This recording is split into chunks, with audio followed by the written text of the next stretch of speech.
Welcome to Go Off and Create, the podcast where we talk to people about how they go off and create. I'm Camia, your host, and today we're sitting down with Chris. Hey. What's up, Chris? What's happening? And now, how do you go off and create? Ooh, I go off by myself in my little space at the house, surrounded by my sneakers, and I put some headphones on and grab a pen. That's how I create. What are you doing with the pen? We writing old school. Oh, okay, no, that's fine. I like the journal. I didn't know if you were like writing like lyrics or. Oh no! I'm writing scripts. Scripts mostly for my YouTube platform. Okay, so in a room with sneakers. Absolutely. Is it like a wall of sneakers? It is. Oh, so you one of those? Yeah, I am. I'm one of them. I'm only like 60 deep though. That's it. I don't know what 1 deep, 60 deep. I don't know. I mean, compared to who? Does somebody have like 2,000? Oh, for sure. Yeah, somebody out there is stepping on me when it comes to that. But yeah, I'm a collector, and I like to be surrounded by that. See, I mean, that's great. I love that for you. Yeah. Any sneakerheads out there, I love that for you. But I remember a time where it used to be the running joke that women always have a lot of shoes and blah, blah, blah. And so, clearly. Times have changed. Yes, it's the other way around. Where did this come from, though? Because, like, I feel like, I feel like it's such a big thing now to be a sneakerhead, but I'm like, people always had sneakers. Absolutely. It's the resale market. Oh, okay. The resale market came in late 2010s, and that and influencers came with that, and so there you go. Okay, so I'm gonna mess this up, but Chris has been podcasting for 12 years, right? Yep. Okay, I met Chris at a podcasting studio. We had a mutual friend, and I was actually on her podcast. I don't think you were on that podcast that night. You were just there. Yep. And that was what was that? If you've been in it for 12 years, was that 12 years or something ago? A little bit, maybe a little bit. It was pre-pandemic for sure. Yes. So maybe 2016. Okay, yeah, something it was a while though. Anyway, what? So you've been in the podcasting for 12 years for sure. What is it? 500 episodes with what on deck? Yes. Yep. On deck. Probably about 530 at this point. 530. Yeah. I'm nowhere near that, y'all. Soon. Oh, thank you. What else? You also had what? Culturalist theory? Hey, yes, Culturalist Theory is the latest platform with my partner Q. We started that in February 2022. All right, and it's been going well. It has been going very well. 17,000 subscribers, and people really dig it. We have a really nice community. Yeah. That people comment on religiously. People say stuff to me in the street. It's pretty cool. It's going well. But see, you do this. I mean, I got like my 3 subscribers, and I'm happy with them. Hey, listen, that's going to be 3,000, and then it's going to be 30,000. Oh, thank you. Very soon. But no, it's fun, and they're engaging, and it's something I like to do. I think the American dream is finding something that you would do for free and making a career out of it. So 100%. That's the goal. Okay, and then now you're on another podcast. Yeah, Who Gave You a Pod? That's me and my guy Jay Red. Okay. Every time I get on his podcast, which is the Red's View, shout out to him because he found me through Culturalist Theory. It's like, bro, I got to have you on the show. Every time I go on this show, we have such opposing views that the clips do very well. Okay. I'm a Drake guy. We know. No, we don't know. I know. You see my attitude, the world knows. He's a Kendrick guy, so that makes for good content. And so he was like, man, let's link up and do something. I was like, that's great. Yeah. No, it looks good, though. I mean, I love seeing your content come through. Every once in a while, I sprinkle my little opinions in there. But, you know, sure. I'm not a rap head. I don't know all the things. Don't nobody ask me no questions. I don't know. I don't. You know, Drake is the greatest. That was not what I would say. Okay. And he knows this. You know I would not say that. Okay? I'm not professing. I didn't really even like him before the beef, but if he made a song that I liked, I would give him credit, but it wasn't like, I wasn't like a fan. And to say that, okay, let me specify this. You should dig into that.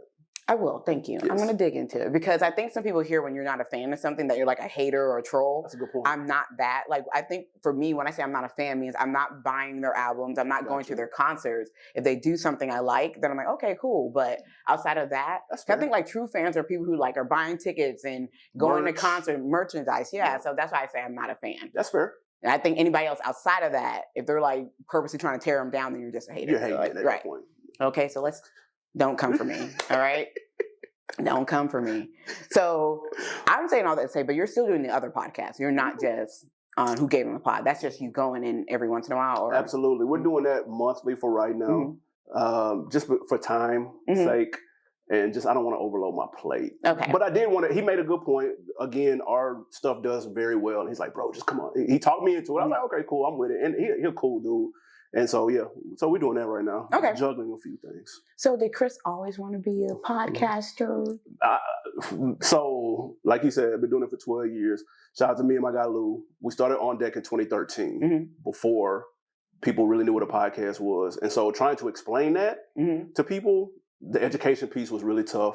But I've been creating content since 2008. Okay. So what was that content, or was it the same? It was very similar to what we were doing. It was On Deck, but it was just an earlier iteration of it. Okay. So Rap City had got canceled in 2007, and I was a really big fan of Rap City. And so I was like, where am I going to get my interviews from with hip hop acts? And so we were like, instead of complaining about it, let's make it ourselves. And so we started On Deck TV in Nashville, Tennessee, and it interviewed all the hot acts in the city and artists that would come from out of town, and they would do like a booth freestyle. It was just like that. It was on YouTube. So if you remember that, if you've been around since then, salute to you. Well, thank you, but you're going to have to take a salute back, because I don't remember that. I don't remember that. I can lie to you, but I'm not. Sorry. All good. I'll keep the salute, though, because I feel like I earned it anyway. Facts. But so I know this all like is around hip hop, but so has hip hop always been a big thing for you, or? 100%. Yeah, I'm talking about Source magazines, XXLs. I had the subscriptions. I'm reading the liner notes on all the CDs. I walk to the CD store to buy all my CDs. Where does that come from though? Like, why? I think it's it's funny because I went to a private school from K through 5th grade, and I didn't listen to any hip hop at all. So you were just like, snap, what is this? Listen, I went to public school in the 6th grade, and they were listening to Bone and Master P. It corrupted you, got and it. I was like, oh, what is this? Because before I'm listening to like Aerosmith, Green Day. I'm listening to Smashing Pumpkins. Like that's what I was all on. Good artists, by the way. It's not. That's what I was on. And so when I heard Thuggish Ruggish Bone and I'm hearing all that, I'm like, what is it? Like, but it was dope. And so I just kind of it captivated you. It's been up ever since. Yeah. Okay. Shoot, I feel like that was my life. I was like, oh, diversity of music. But it's good to be well-rounded. It is. I will say that too. Yeah. So I think that's great because you don't talk about nothing but hip hop. So you should talk about some other stuff. I should. I agree. But we also get on each other about movies because he's a movie fanatic like I am. Absolutely. And so I be in his comments like, oh, why did you rank it that? Why did you do this? So I think it's really cool that you do have versatility in what you're doing. I mean, granted, it's not on your podcast, but right. Yeah, I try to. When Lou and I came up with the podcast in 2013, we wanted to try to pick a lane and where I'm interested in several things. I'm interested in sports. I'm interested in movies. I'm interested in books. But we just try to pick a lane. Yeah. Kind of. Because you can be all over the place and lose people. You want to give something that people can expect every time they tap in. So And it clearly it's working because you guys get a lot of traction with talking about hip hop. Yep. But because of that, it sounds like it was always like podcasting would be geared towards that. Yep. But since you've been in it so long, have you seen any changes just in the podcasting industry in general? Yeah, for sure. I mean, now it's more well known at this point. I think back when we started, there were 2 hip hop podcasts, Combat Jack and Peter Rosenberg, the name of his show. I can't think of the name of it. But they were both interview based. Ours was more commentary. So I like to say that we were the first to have a commentary based hip hop platform, because back then blog sites were a thing. But the best part about the blog site was the comments. The comments would always be entertaining and sometimes informative. So I was like, yo, if we can take the comments and bring that to life, that would be kind of cool. So that's where the podcast came from. So it would be a weekly podcast, and we would run down and comment on everything that happened during the week in hip hop that was big. Take 5 or 6 topics. There you go. So do you think like a more commentary style podcast is better than an interview style? No, I think it just depends on what your Rolodex, who's in your Rolodex. Right. So it was a lot easier. We started with interviews, but then again, that Rolodex got a little thin. I was going to say, it's easier when it's like commentary or it's just you. Exactly. So when you only have to count on you, but there's pros and cons to both, because if you're doing a guest-based podcast, then you can get their audience to tap in and see you and this, that, and the third. And so it's easier to grow. It's more of an uphill battle, which we learned. It's just you and you don't have a social media presence like that, or you're not famous. Yeah. So because it's more saturated now, do you think that it's almost impossible to create, I don't know, maybe monetize or whatever, make a living off of podcasting? No, I just think that everyone won't be to the level of a Joe Rogan or a Bill Simmons or a Joe Budden. But you can be like a mid-tier and be just fine. Though, you know what I'm saying? Yeah. Like, we see the big numbers at $30 million, $20 million, which is cool. But you can make 100,000 and be straight though. Yeah. Like, and just not be as famous. Yeah. So does it frustrate you when you see like, because some people are frustrated by this, when they see like, I don't know, it doesn't matter who, celebrities like jump on like podcasting and stuff like that. Yeah, because I mean, I won't say it frustrates me because I understand it, but they're looking at it as a hustle. Yeah. And but I swear to you, wait, hold on. Yeah, one of them. That when we first started this and we kind of started to do it and I saw the reception, I was like, oh, everybody's about to start doing this. Yeah. You know what I mean? Because this is about to be the new mixtape. Right. Because the barrier of entry was too low. Yeah. Air quote. We were in our kitchen. Yeah, you're right. We didn't need no big dog studio. We didn't need anything crazy. And people were reacting to it. So I was like, oh, a lot of people are about to start doing this. And I won't name any names, but I saw a lot of our influence in bigger platforms. Yeah. And it was pretty clear that they saw some little guys and was like, yoink. And then just, put a bigger light underneath. And it's like, oh, this is really neat. I've never seen anything like this. And so, but that's part of the game. I'm not really tripping. That's just kind of how it go. I mean, well, in this day and age, because okay, so like in school, they tell you don't plagiarize and blah, blah, blah. Like, I don't know how you stop that in this 2025. You can. Like, and there's a book that's, what is it, Still Like a Create. I forgot the name of the book. I think it's Still Like an Artist, if I'm not mistaken. Maybe. So no idea is original. There's nothing new under the sun. You got to be realistic about that. And it's just, to me, it's motivating to see that someone is doing what we were doing and it worked. That just means that we're on the right path, in my opinion. And you just got to work harder, or you can shrivel up and be mad and sad. And blah, blah, blah. I mean, you can go after him. Yeah, I mean, you can do that too. You can go in the comments. This is true. You can take the villain route. Right, you could. It could be your villain origin story. That is true.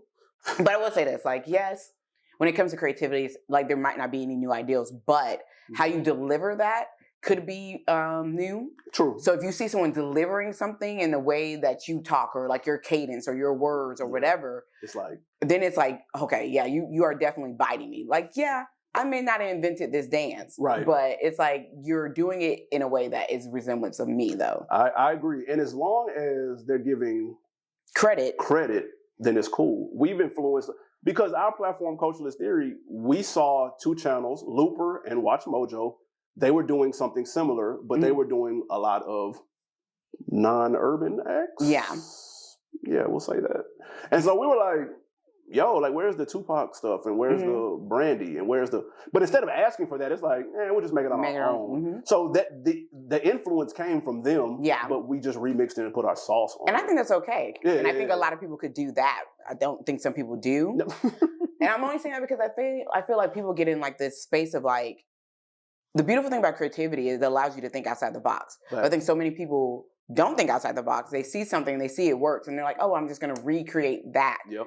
When it's like, you can admire something and not copy it. Agreed. Yep. And you can admire something like, oh, I love how they did this, but I'm going to do this with that, you know? So I think that that's a better way to like utilize that.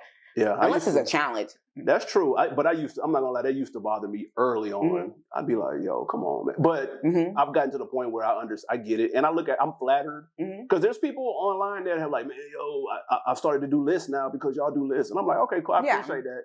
But they let you know, like, they're big up in you. It's cool. I'm not tripping. Yeah, I mean, nobody's copying me. I don't mean that I know of, but I'm just saying, like, I'm not tripping either way. Like, what I'm doing is not new. Like, meaning like I'm interviewing people. I like to talk to people. So, it's like everybody interviews people. There's been many interviewers prior to me. So, and I'm sure they do better jobs than me. Why would you think that? Because I don't know. They've been doing it for 20 years. I don't know. I'm not saying I suck people. That's not what I'm saying. Okay, good. Don't sell yourself short. Yes, I'm not saying that. I'm just saying, there's people out there who do this. This is something I enjoy doing. I like to talk to people, see how they're putting their skill back into the world. For sure. In hopes that, that it helps support whatever you're doing, whether it's financially or just you get more followers? Or Much appreciated. You're welcome. Thank you. I appreciate you. But like, if you weren't doing this, what else would you be doing? Nah, that's probably something. It had to be something creative, something behind the scenes. I went to high school, shout out Nashville, Hillsborough High. I don't know where that's at, but somebody out there might be a borough like me. But we had an audio engineering class. Like it was like a studio class. Yeah. That's where all the rappers and stuff were at. And so I was cool with like the most popular ones. So he would have me like sit in, and I liked being behind the scenes, seeing how things work, put things together. I would probably be doing something around that. Because I ended up going to school for audio engineering. I had a studio back home. So it'd be something like that, behind the scenes. I was not an in front of the camera person. That happened by choice. By force. Not choice. So I'd rather be behind the scenes. I probably would be behind the scenes in some musical industry aspect somewhere. Like producing or... Yeah, for sure. Producing, A&R, something of that. Writing, maybe? You said you were... I can write the scripts, but I don't know about a song. I'm thinking long game. Like, I'm thinking about what songs are out there now. Is it really complex? Yeah, that's a good point. I don't think it is. That's a very good point. You know, just black roses are red. And it don't take much to get a nice check. You get one hit, you'd be good for right, that's it. As long as people keep playing it. That's true. You know, sometimes with songs, even if they suck, like some people will still listen because they're like, listen to this, look how bad. That's true. Yeah. You're evoking an emotion. So. So look, you're welcome. Again, like I'll keep that in mind for sure. That's funny though, but like, so I think it's interesting that you've always had like this creative, like kind of space. So if you were doing like behind the scene, I think that's crazy that was at your high school though, because like my high school didn't have that. But I think we were the only high school in the city that had that. Okay, well, I went to high school here in Georgia. They didn't have it either. So college had it because it was a degree, but yeah, I was like, you had that in high school? Yeah, it was super dope. That's dope. No, I really do. Because I think education is weird anyway. I don't think it's really... Agreed. Anyway, that's a whole nother episode. It's weird. Yes. But if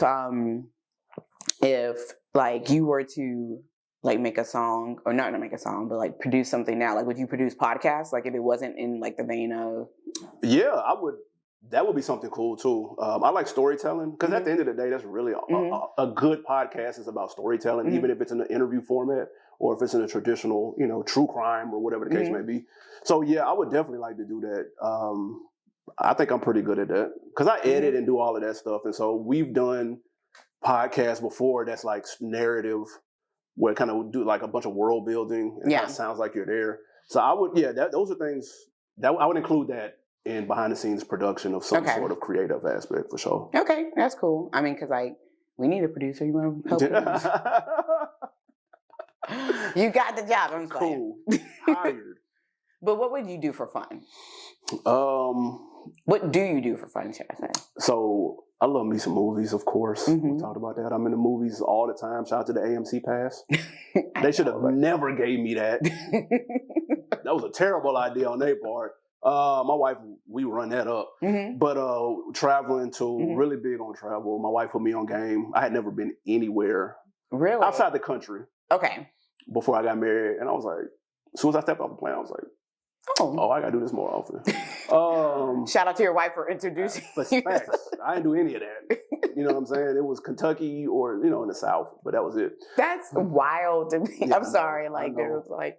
I ain't been nowhere outside of the country. So where's the last place y'all went outside of the country? We went to London, and that was 2023. My Packers, shout out my Green Bay Packers. They were playing overseas, and I wanted to go to the game. Oh, that's cool, though. Yeah. So did you like London? It was cool. It reminded me of the States, too. I was going to say it probably does. Yeah, it's like New York-ish. I can see that. And everybody was tripping on my accent, and I was just like, y'all sound crazy, too. Right? Like... Yeah, like y'all sound wild to me too, but I'm not driven. But see, that's interesting because like I ain't never been. Okay, I know, but it's like I'm not saying I won't go. I'm just saying like from outside looking in, it does look like okay, it's another major city. It is, and so but see, that's another thing that I don't want us to get there, but like it's like the struggle with like social media because it almost creates like this monoculture. I heard this word and I was like, yeah. What does that mean? I'm about to do that. Let me unpack. basically like the monoculture is like, you know this, like even with rap or like, East Coast, West Coast, like there was always these specific sounds to those regions. You knew when somebody was from the West Coast, whether it was rapping or just from the West Coast through dialect, whether it was New York or whether it's, Georgia, whatever. You knew these things. But now with like social media, it's a monoculture, I feel like it's creating, because what people do is what they've always done is you see something and you just like, oh, I'm going to start using that. I'm going to start talking that way. Gotcha. I'm going to start dancing that way. And what happens is it blurs the lines because what was once from Tennessee, now there's people in London doing it. And they're not saying like, oh, this is from Tennessee. I got you know what I mean? They're just doing it. Yeah, no, you're right. That's a thing for sure. And so I'm not a fan of that because I think it's cool to have like things that are specific to where you're growing up at or whatever. Agreed. And so, and also we already know people be stealing terms, cultural appropriation, stealing terms and stuff like that, having no idea where they come from. On top of that, using them wrong. And you're just like, don't use them. Like they're not yours. It's from that region. It's for them. They use that. Like, and it's okay. Like let them have their thing. You can appreciate it, but it's not your thing. Yeah, and that's a thing in hip hop too. Yeah, it's the lines have been super blurred. Yeah, and I mean, but like I get some of it because I went to school in another part of town. I went to school in West Tennessee, which is completely different from Nashville, where I'm from. And so you meet people from different areas, and you go, oh, and they put you on and stuff. And it's like, oh, that's kind of cool, and blah blah blah blah blah. But then you're right. Some people take that yoink and they go back home and they mimic it, and they don't necessarily say anything about where it came from. Yeah, and then it's an issue. So then it's like, oh, that's your thing. And it's like, yeah. And it's like, no, it's not. It's not. No. Or it's like, look at this new thing. Look at what we created. It's like, no, that's not where that comes from. Yeah. And so that's what I don't find cool about social media. Agreed. Because it's just like. I agree. I went to New York when I was in high school, way back in the day, because I'm old. And yes. And I remember going to the mall downtown. And I asked them for something, like a size, whatever, and some shoes. And they could not believe I sounded the way. They were like, where are you from? Like, it was mind-blowing. But this was pre-social media and all that. I just went to New York like a week ago. No one gave a damn about how I sounded. Like, people are used to... Exactly. The internet has opened up. Nothing's different anymore. Exactly. People don't even... And not everybody in New York even sounded like New York anymore. Yeah. So, there's a huge difference. They couldn't believe that's how I sounded in 01. And now just like, and I don't want that. I don't want it to be like, oh, we're just all the same. Like, we all talk the same. No, like, it's okay to have these differences. I agree. Because I think it's what helps the culture be rich. It's what helps that region be like that region, you know? It gives an identity. Yeah, it does. And so I'm just like, Yeah. So I'm only saying all that to circle all the way back to London and them talking about how you talk different, whatever. They couldn't believe it. Now, they were tripping. They were like, oh, my God. I was like, you don't have the internet? Now I'm like, you don't have the internet? Right, like monoculture. That's right. But it was still cool. I like going to places where you're in the minority.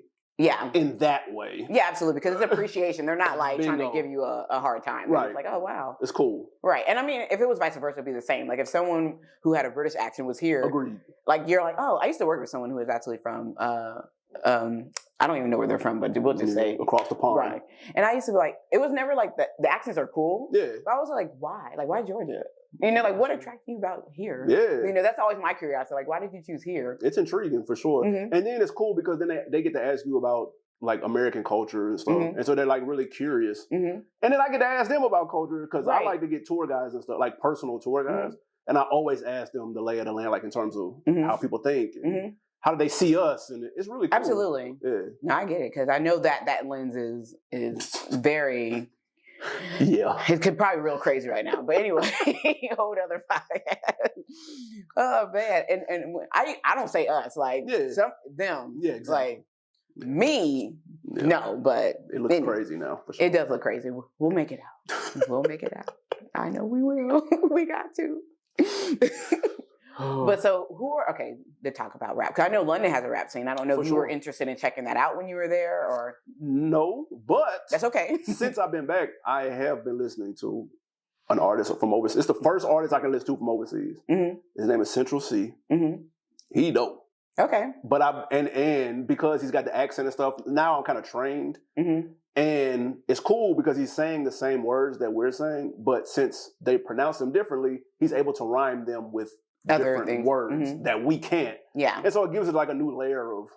Well, good, because I was going to say that's another thing. Cause I was going to say, like, when you're from another like country, going back to like the whole monoculture, I think it's cool for you to use like your slang. You know what I mean? Yep. Like if you're not from Georgia and you're like from another country saying shouty, it's like, why are you doing that? Corny. Right. It's like, what do you call your women out there? call them that if it's appropriate. Like nothing inappropriate. I agree. It gives a whole new level of. It's cool. You learn a new slang and stuff like that. Exactly, because that's what I'm curious about. Like, what is y'all terminology? What do y'all use? Like, what do y'all say? So you should look up his freestyle on. I forgot I think Power 105, and this freestyle is actually we say this, and y'all say this. It's okay, it's really that's dope. cool. Yeah, I like that, like a juxtaposition. Yeah, like, see, that's one of my favorite words. What? Juxtaposition. Oh, is it? I love that word. Really? Yeah, Mine is onomatopoeia. Ooh. What does it mean though? Onomatopoeia. Oh, it's so fun too. I like onomatopoeia, the word, and I like what it is. Onomatopoeia are basically words that sound like they're spelled. So like boom, zip, zing, like. Gotcha. So comic books use it. See? That's dope. You're welcome. I like that. You just put me on something. You're welcome. But juxtaposition is fun. I like that. I know. I like basura too, but what is that? That's Spanish. That means trash. Like basura. Basura. Basura. Oh, I thought it was basura. Okay. See, that don't sound as fun. I've been saying it wrong the whole time. I'm like, basura. Basura. Damn. Okay. All right. I just basura. Cool things. Thank you. See, that's why I invite you on. I appreciate that. Because I knew you didn't know nothing. So I had to invite you on to educate you. Appreciate that. You're welcome. See? You should come back so you can learn some more stuff. I need to. Spanish is something I do want to learn, though. Oh, no, great. No, that's I do want to learn it. I don't know all the things. Nope. My brother's bilingual. We actually lived in Puerto Rico. From when I was like 5 years old to 13. Okay. So shout out to Puerto Rico. Definitely played a big part in my adolescence. I love Puerto Rico. You didn't learn the language? First of all, don't do that. You sound crazy. Like you try to shame me. And you didn't learn the language? Excuse me? You know what? Let's unpack something else real quick, okay? Like, I know people want to act like learning languages are easy. And they're not. No, it's not. No, they're not. Especially not as an adult. But I also think your brain will compute something different. Like my brother picked it up, like literally, like the first day. Like he went out and made friends like the first day we moved in. You know, and granted, I was 5 years old. He's 3 years older than me, so I'm not like outdoors. Like I'm in the house. Right. But like it's interesting because I have a good accent for it. I understand some things, but like just the whole process of like speaking it. Yeah. I don't know. Like I can't even. I don't know why it missed me. But they did say it is easier to learn when you're younger. Like if you can learn English and Spanish at the same time, it's much easier to do. I think if I would have had my brother, maybe my brother's experience, like going out and just kind of like figuring it out, maybe it would have been a little bit different. Because I went to school, we weren't there for the military, but I went to school on a military base. Gotcha. So of course everything's English anyway. Facts, yeah. But still, it was still great, and I still appreciate all the diversity I grew up around. But nice. I digress. Yeah. I would appreciate you not throwing shade at me no more.